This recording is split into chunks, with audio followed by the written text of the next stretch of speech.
Hey, Hello. we're here. We're streamoing.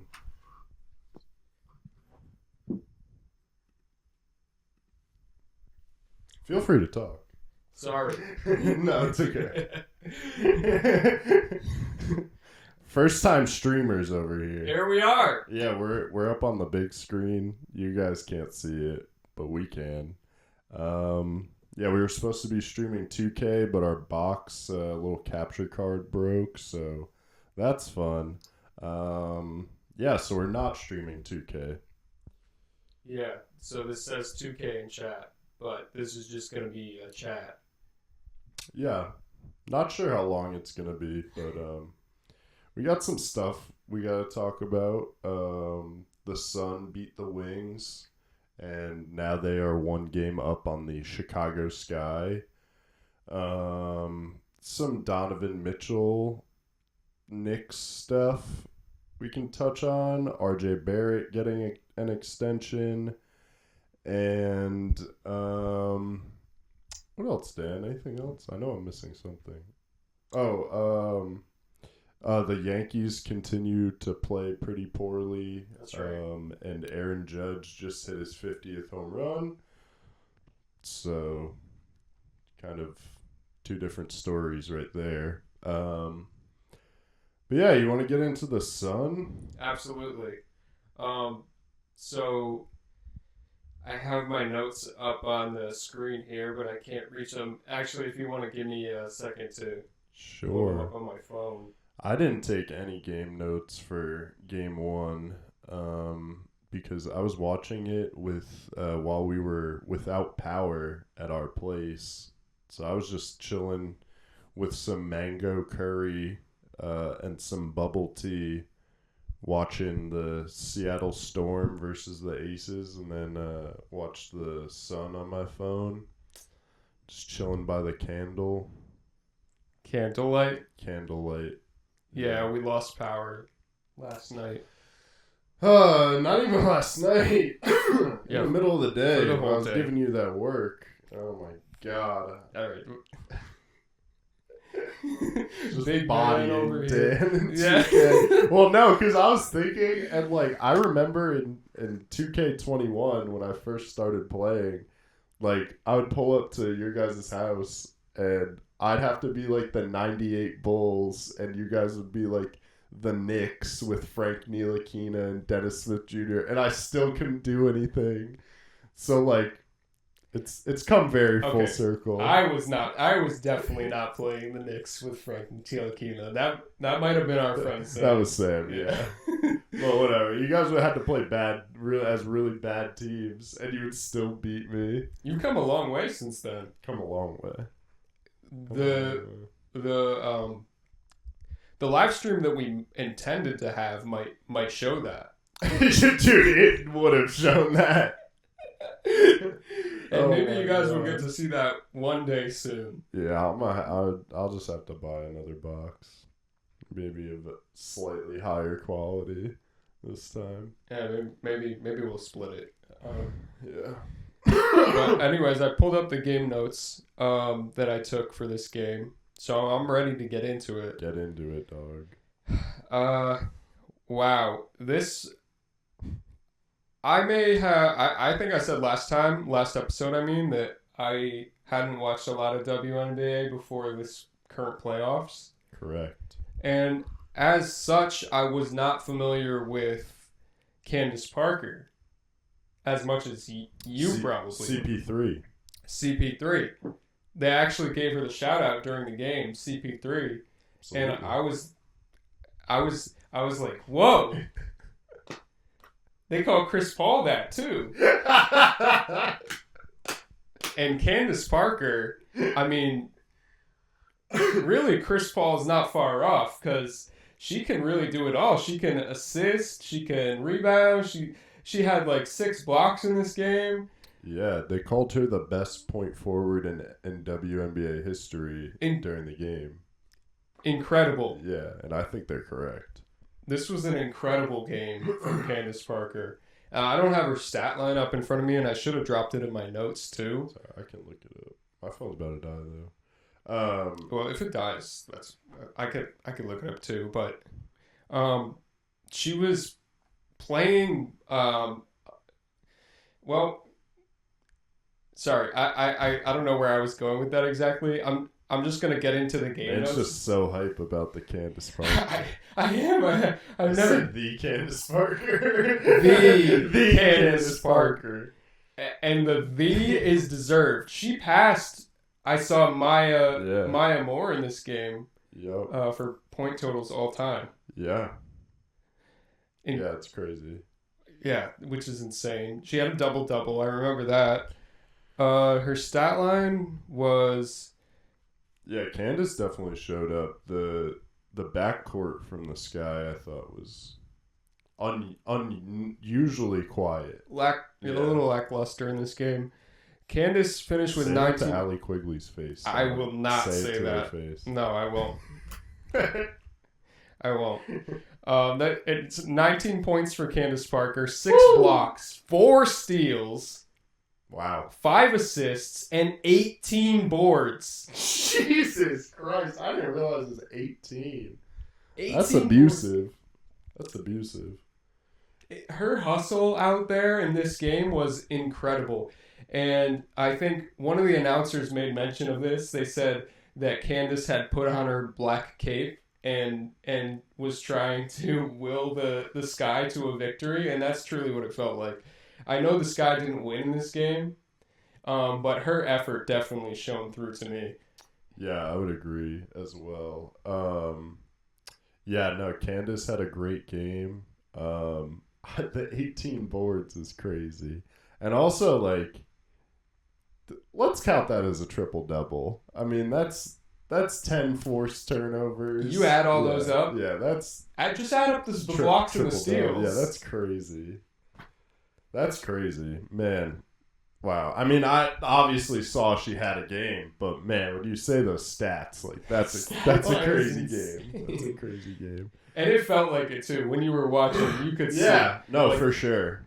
And she definitely had that, like, I don't really know how to put it, but like that like championship like pedigree where she just made a bunch of winning plays. Like every play she made was a winning play. Absolutely, that's exactly what I wanted to say. Yeah. So I wanted to lead that into the game notes that I have, which I didn't take many in the first and second quarters, because I felt like, we're just still feeling it out. I definitely thought that the Sun came out with more energy than Sky in this game. I thought, I don't know. Yeah, I could see that. But they definitely, like, made it a point to come out and not start out like they did against the Wings, which I thought was great. They had a really good start to the game. Yes, I agree. So in the first quarter... and end of the quarter was Sun 19, Sky 16. In my notes, I put exactly what I just mentioned, that Candace Parker overtook Maya Moore as third scorer all time. That happened in the first quarter. In the second quarter, I noted a couple plays here with 7:14 left to go in the second quarter. Julie Almond made a beautiful ball fake. Yeah, she was balling. She was balling. Yeah, she was balling in the first half. She had a ball fake that sent DeWanna Bonner flying. Yeah, I remember that. And was a little bit of a miscommunication on defense caused by that. And she ended up missing the 3, but that was a pretty cool play that I wanted to note. Candace Parker made a really tough fadeaway against Brianna Jones. And yeah, that was 4:36 left to go. And then Bree Jones, someone else that I wanted to mention, really stuck out to me in this game for her offensive rebounding and her post play inside. She was lighting it up this game, I felt like, and I don't have her stats in front of me either, but yeah, nah, she stays getting offensive rebounds. She went 6 for 8 from the field, 2 offensive boards, 1 block. Alyssa Thomas as well, getting in on the offensive Was it only glass. 2? It was only 2. Yeah, only 2 offensive rebounds. Alyssa Thomas with 4. Going. Yeah, Alyssa Thomas had kind of a rough offensive game. Yes. Felt like she was kind of forcing some shots at points. Yeah.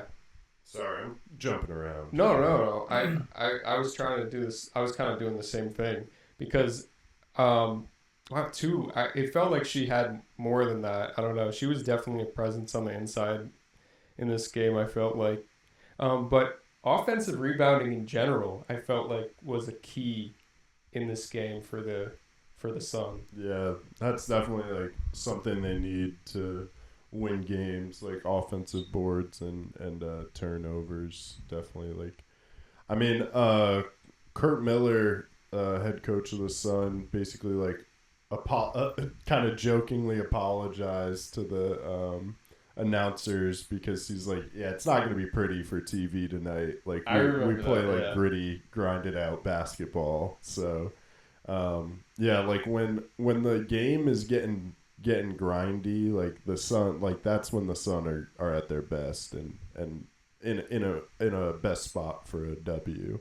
I'm definitely noticing that throughout these playoffs, and like what you said about, yeah, definitely what Kurt Miller said. I remember also they were like, if this game is fun to watch on TV, then we're not gonna win. Right, exactly. And then it was funny too because he said that, and then like immediately, like, or not he said that, but they were quoting him. And then as soon as they finished the quote, like Jonquel hit like this beautiful like fall away shot. Yeah, and it was like, oh well, that was kind of pretty, but yeah, well, like that's the thing, like yeah. like John Quell obviously can play like a beautiful game, and then DB comes in and can hit these clutch shots. So like they have just enough like skill to like come up when it matters in big moments. And John Quell, like obviously like one of the most skilled post players in the W. Her game is beautiful, and being introduced to it in this way. Yeah, it's incredible. She's nice. Yeah. DeWanna Bonner too. I mean, she's so fun to watch. She is so fun. She had a couple step throughs in this game where I was like, oh, yeah, that is just an elite move right there. Yeah, dude. Because she's so long, like, yeah, that's such a good move for her. She missed them, and I saw her miss a couple, but still, she's a volume shooter for sure. Like the efficiency is not great sometimes, but like I said, like she'll go. I mean, I think even in like game 2 against the Wings, she like shot either barely 40% or under 40%, but like every shot she made was like at a key moment in the game. So like I'll take somebody going 37% from the field if every single shot they hit is a momentum shifter, a tying shot, a game-winning shot. Like, give me that all day. It's like that's like basically you summarize the Marcus Smart effect. It's like, all right, we will take Marcus Smart bricking 5 out of 7. Smart hit clutch shots though. He has. He's had a lot of clutch shots, but. Yeah, it's I understand what you're talking about. I was trying to make it to you. No, yeah, I know what you mean. I just had to, throw shots at Marcus Smart. Yeah, absolutely. As a Knicks, I got the hat on. Yeah. Anyways, I go back to these game notes here. So that was something I definitely made note of, the offensive rebounding. I think like you said, the turnover battle. I remember at one point. I saw they pulled up a stat. The Sun were actually losing the turnover battle in this game, but they had scored more points off turnovers. And it's interesting. Part of that, I feel like, was a lot of, at least for, I don't know, the first 3 quarters. The third quarter in particular, I feel like the Sky really lagged. And they were rushing a lot of their shots. And even, there's definitely one I pointed to. The Sky come back up the court and go to Quigley for a quick three with 19 seconds still left on the shot clock. There was only 24 seconds left in the quarter at this point, so the Sky could have taken their time, forced some kind of switch from the Sun, and slowed things down for a bucket, but they rushed things. And Quigley missed the shot, and I noted maybe the Sky are a little over anxious here, being down by 8. What was it? Down by 6. Yeah, no, I can definitely see that. Yeah, they had a rough third quarter for sure, and Connecticut really took that opportunity to take the lead by force. But yeah, no, definitely like Allie Quigley and Vandersloot at times were. It seemed like sometimes they were getting these good shots and just kind of missing them, and then other times just couldn't really figure out what to do. It just seemed like the Sky offense was kind of out of whack the whole game, and they just didn't really know like what to do. Maybe that's not having the game plan for the defense, or I know Emma Mieseman struggled as well. I'm getting off track. Mieseman? Yeah, I'm getting off track. No. But, There's no getting off track here. This is all game. We're talking game. Yeah, no, but I thought the Sky responded well from that poor third quarter with a solid fourth quarter, outscoring the Sun. Absolutely, 17-14. I'm glad you brought that up because I remember at the end of the third quarter they had Candace Parker on the wire, and she said, "I think we just got to get into something offensively. We look hesitant." We got to run and get what we need. I think it's get the ball inside, whether it's through drives or through paint touches in the post. And I really think they started bouncing back from that poor third quarter, like you said. And a lot of that had to do with the play of Candace Parker herself. For sure.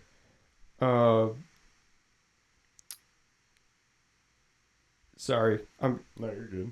I should have put some of these in bold, but hello to our viewer, by the way. Be sure to follow. Hello. Sorry, we're not playing 2K. Yeah, sorry, this title is a lie. Anyways, I found the note I was looking for. Sky coming out of the break into the fourth with more urgency, but not rushing as much, and they're scoring once again.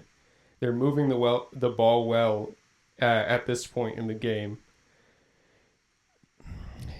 Niesman grabs an offensive board. Parker gets the ball, kicks it back out to Niesman, and like that, they've cut what was an 8-point lead back at the start of the fourth to a 1-point deficit. They also tightened up a lot defensively. Yeah, for sure. During that time. Yeah, I would agree with that. One play in this sequence, they closed in on Courtney Williams with 6:51 left to go in the fourth quarter and forced an out of bounds with only 1 second left on the clock. Yeah, Courtney continuing to have a tough playoffs this game, going 3 for 12 from the field. She's really forcing up shots. I can think of like 3 or 4 that she forced up, and I think by the fourth quarter, like she was just completely out of her game. Like, I don't know what she's got to do, but yeah, she's not playing really well. And I honestly wouldn't be shocked if, I honestly think it might be the right move to either have Odyssey start in her spot or put Bree Jones and put DB at the 2. might be a tough matchup for her on defense, but yeah, I don't know. It's kind of rough. Like I want to give her, I want to let her try to find her game. It's only this her fourth game of the playoffs, so yeah. Like if this was a 7-game series, she wouldn't have even been out of the first round. So I think there's like still time, but definitely like forcing up really tough shots. And sometimes early in the clock, I don't know if I'm misremembering, but yeah, it was a rough game for her. I think you're right. Yeah. Earlier in the clock, the shot clock. Yeah, it was tough. Yeah, definitely agree with you there. Odyssey Sims has been playing really well, I feel like. Yeah, for sure. Defensively, just playing really, really well. Yeah. I mean, since she's been on the Sun, like she's played incredible basketball. Well, I can't speak to that, like you say, but I remember them. One of the announcers mentioning that the Sun brought in Odyssey Sims for offense. Yeah, and she's actually been a revelation on defense. Yeah, she was brought in on like a 7-day contract or something like that. Yeah. Anything else you want to talk about this game, or you want to preview the second game? Because I got a couple points I want to. Not really. I feel like this game could have gone differently if Quigley and Vandersloot's shots were falling. Yeah, I don't feel comfortable in this series as a Sun fan at all. Absolutely not. You can't feel comfortable after that performance. Look at Quigley and Vandersloot's shooting numbers. That's not going to happen again. The one thing is that, the Sun had never won, or not had never, but hadn't won in the regular season against the Sky. So to get this win, like it's like kind of getting the monkey off their back, and like, okay, we can like beat this team. Another good thing is that like it wasn't like a tale of two halves. Like it was pretty back and forth like the whole game. So it wasn't like the Sky at one point just completely like blew the Sun out of the water. Right. So like you got to feel good about that, but yeah, like the fact that like Connecticut had played pretty well, and that it was still such a close game, and the Sky had played, to their standards like fairly poorly, and it was only a 5-point game. Like it's not a great feeling. It's a little encouraging if you're a Sky fan. Yeah, for sure. Yeah, it's definitely more encouraging as a Sky fan. Like you definitely feel more at ease. Like you as a Sun fan, you feel good. You got game 3. Is it a 3-game? I don't even know. My bad. I should have looked. I think it is a 3-game. I think series. It is, which is insane. It's ridiculous if it is. But yeah, so like I said, it feels good to get that one win. But yeah, you definitely feel more not even I don't know, like reassured. Like you feel okay. Like you're like not worried about game 2 if you're the Sky. Yeah, for sure. I agree. So we want to preview game 2. Yeah, well, speaking of game 2, so we touched on Emma Miesemann. I think they might try to get the ball early to her, because it felt like she was just kind of out of sync, and I feel like they might try to get her touches like early in the paint to just see the ball go through the hoop, get her in the game. And if you unlock her, like that's a problem for the Sun, because then you have two bigs that can stretch out the floor or bully you in the paint. So like if you have Candace Parker and Emma Miesemann giving you like 19, 20 a game, that's a problem for your team. I don't think Allie Quigley or Courtney Vandersloot will play anywhere close to as bad as they played the other night. Courtney Vandersloot was averaging a double-double with points and assists last year in the playoffs, so she's not gonna have a game like this again. and obviously we know Allie Quigley is a lights out shooter from 2K. So, and then Kalia Copper, I mean, she went 5 for 10. Like, she's a bucket. She's a bucket, yeah. She's a bucket. Did you see when, sorry, not to interrupt, good. but Candace Parker dropped an absolute dime to Copper. Oh, I don't remember. And the layup was no good, but I'll have to show you after. Please. Yeah, I mean, for the Sun, I mean, you definitely want to see Courtney Williams. You'd like to see her have a better game offensively. You know, like I said, I'd be curious to see if Kurt Miller makes any lineup changes. I would say Dejanay could be an option, but I don't really see them trusting her with the starting role. Alyssa Thomas, you know, you'd like to see her take better shots on offense. You know, she can make contested shots, but she was taking some tough looks that she didn't really have to. DB, you know, clean up the efficiency a little bit. But you know, other than that, like, you know, the whole team, both teams were pretty inefficient. So I would see, I could see this series definitely being a defensive one. You know, the Sun obviously play really, really good defense, and the Sky as well.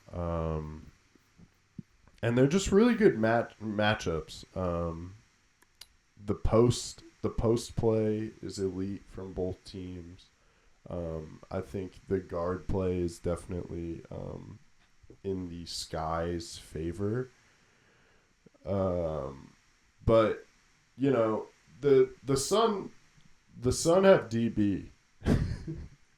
No, I don't even know what I'm talking about at this point. I'm just rambling. I'm not sure if we're even streaming anymore. What happened? But we're still recording, so like I'm gonna keep talking. So sorry if you were watching the stream, but we're off that, I guess. Should I hit this and then? You could hit stop and start. Yeah. Also, your laptop's not charging.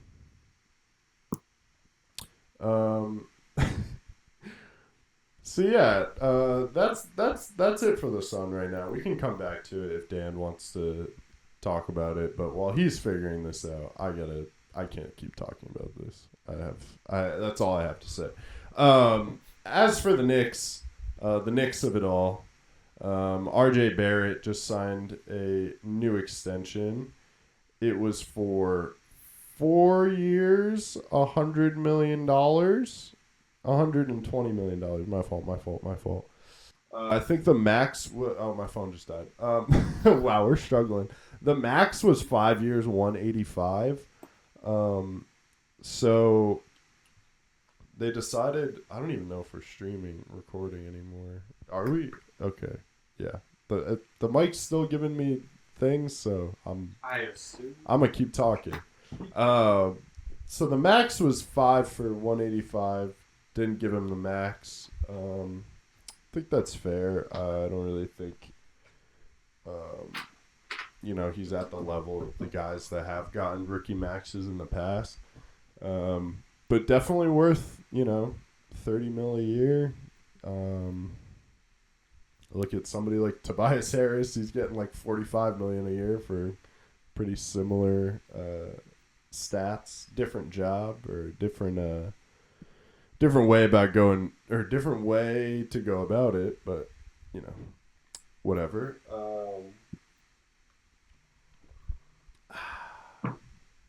Sorry, parched. So yeah, that's good. People are saying that takes him off the table for a Donovan Mitchell trade, so that's cool. I'd like to think the Knicks weren't going to trade him anyway, but you never know. Jazz just turned down a deal for not just, but turned down a deal. Evan Fournier, Obi Toppin, and 5 first-round picks. 2 unprotected. What? I'm gonna take it off the TV. Okay. 2 unprotected and 3 first round. 3 other first rounders. Man, this is tough. The Jazz, Danny Ainge just trying to fleece the Knicks, trying to get the Knicks to outbid themselves, and it doesn't look like that's going to happen with this regime, which, you know, for Knicks fans is a welcome sight and a unfamiliar feeling. The Knicks, you know, are very much known for just throwing whatever at the wall to get literally anybody. You know, they were begging to overpay for Carmelo. You know, that's just something the Knicks do. So for them to actually, I mean, they're seeming like they're competent right now. A level of competency that New York has never seen. So it's pretty good. I think every Knicks fan should feel optimistic about the season. Because I mean, if we get Donovan Mitchell, we're in the playoffs. Like, and that's just going to be sick. We definitely have a better chance of winning a playoff series than in 2021. You think about just the squad you could put out there with Brunson, Mitchell, RJ, Julius, and Mitch. That's a deadly team. It takes the ball out of Julius's hands. He's not you know, taking 8 threes a game. Just taking awful shots. You're gonna have Jalen and Donovan taking over. And then RJ, you know, RJ's really gonna have to find a way to get his in this new Knicks world that could potentially be happening. So, you know, you're taking Julius out the game, which, you know, I'm happy about. You know, I've been wanting him off the roster, so if you can take him out the game, that's, you know, that's I guess good enough. Yeah, I'm feeling really good. I have no idea what's going on. I really hope this is recording because Dan's not gonna be feeling good tomorrow. Dan might not be feeling anything tomorrow if this isn't recording.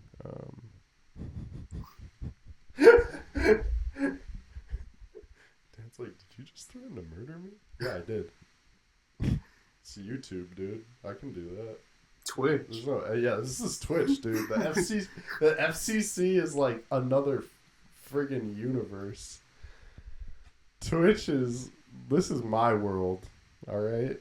We're just purely buffering, I guess. This OBS is just buffering, but I'm still on the camera, so that's something.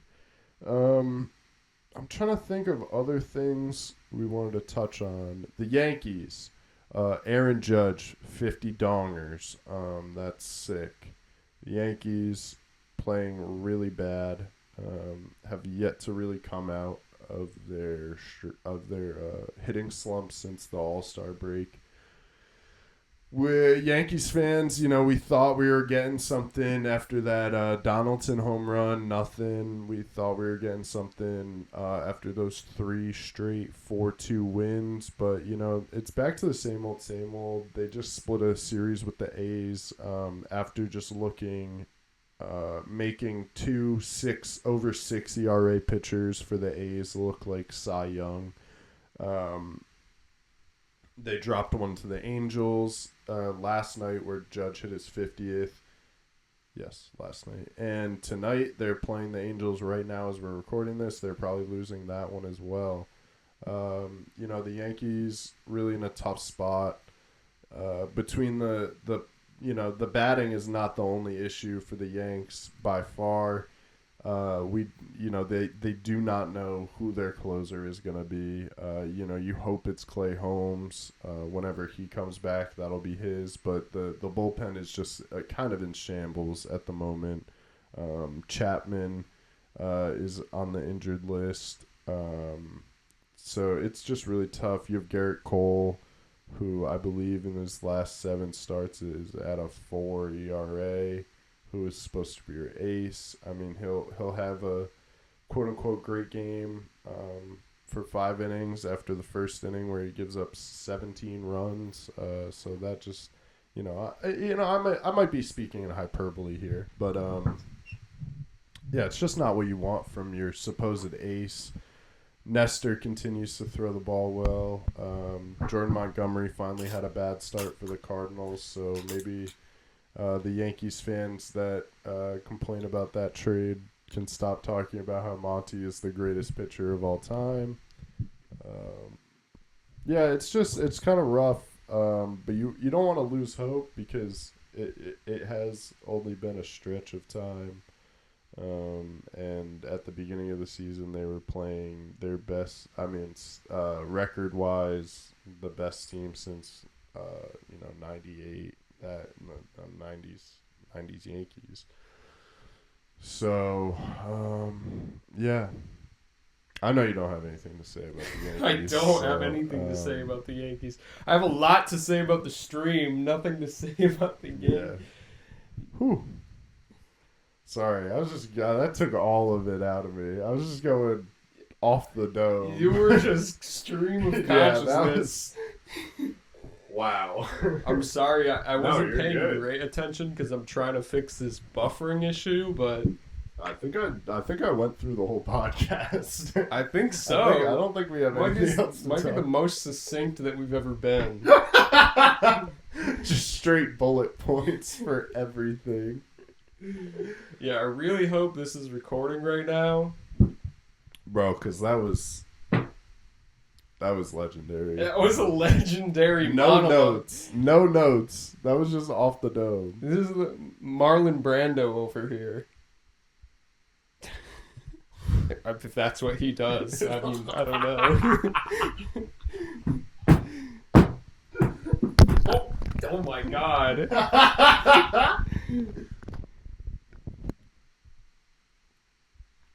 Yeah.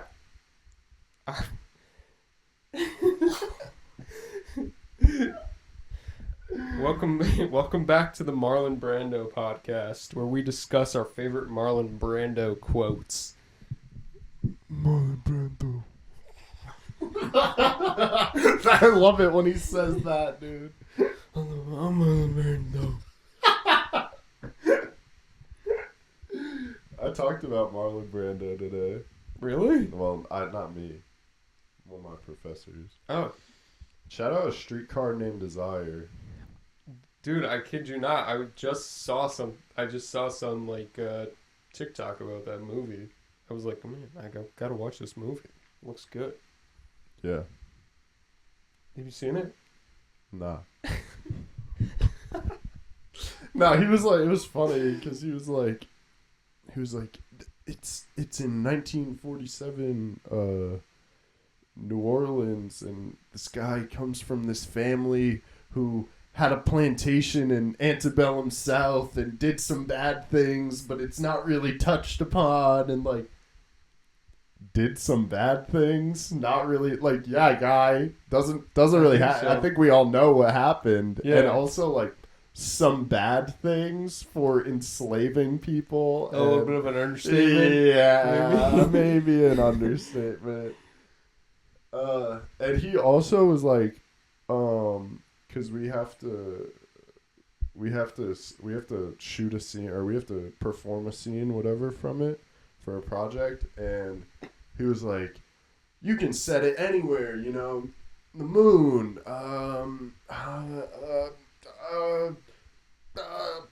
pre-Civil War antebellum, like, what?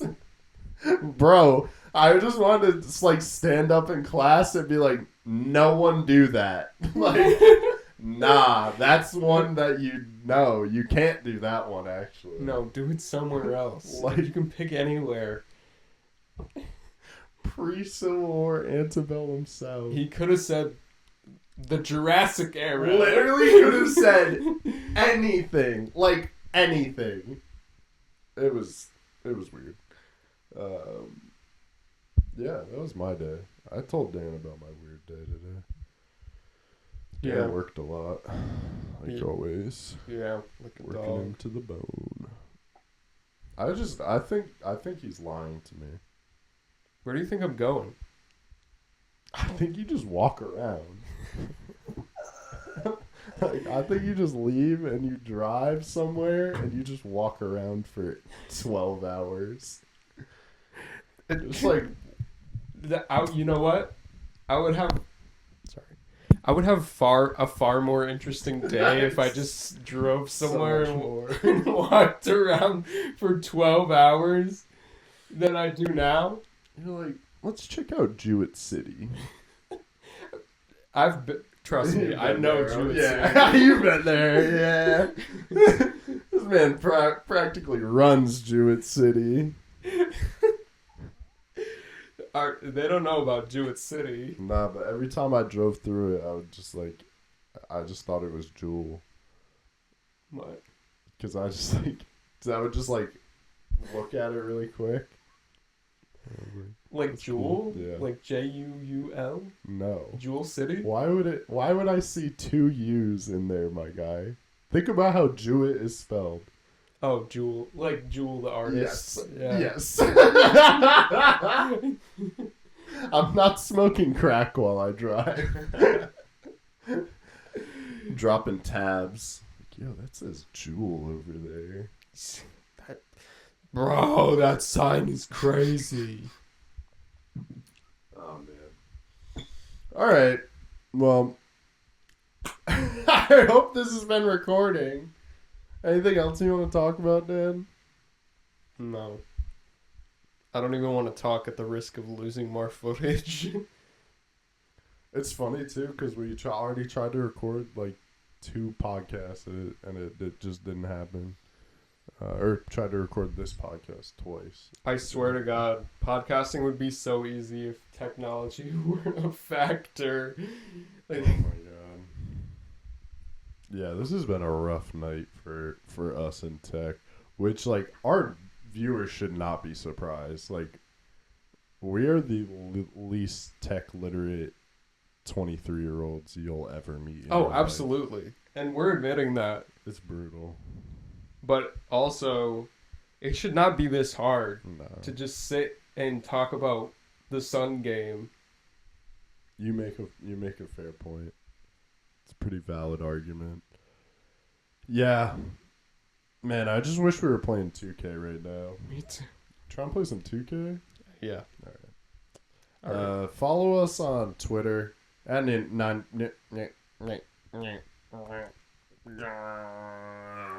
follow us on Twitter, 91 North, 95 South, Instagram, 91M, 95 South, 95S, 95S. Reddit. We're also on there. We have a Facebook page as well. You should like it. Yeah. Be sure to like, We're comment, soon subscribe. gonna have a TikTok. We have a TikTok. I'm trying to get that in the works. I was looking into some stuff today. Yeah, we have one. Follow it. You know, Clearly didn't look into it that much. not looking at. Dude, maybe we could just live stream on TikTok. That would be so much easier than this. Or go Instagram live, Live. Just go live. But yeah, follow us on TikTok. We'll start doing that. Maybe we'll get some live action balling. Because this guy, hoopers, okay. All we do, hoop. Yeah, be sure to like, comment, subscribe. Comment your favorite breakfast meal, dude. Bye. I'm gonna say this directly into the camera so that y'all can hear me. I love Jason Tatum more than I love any member of my family.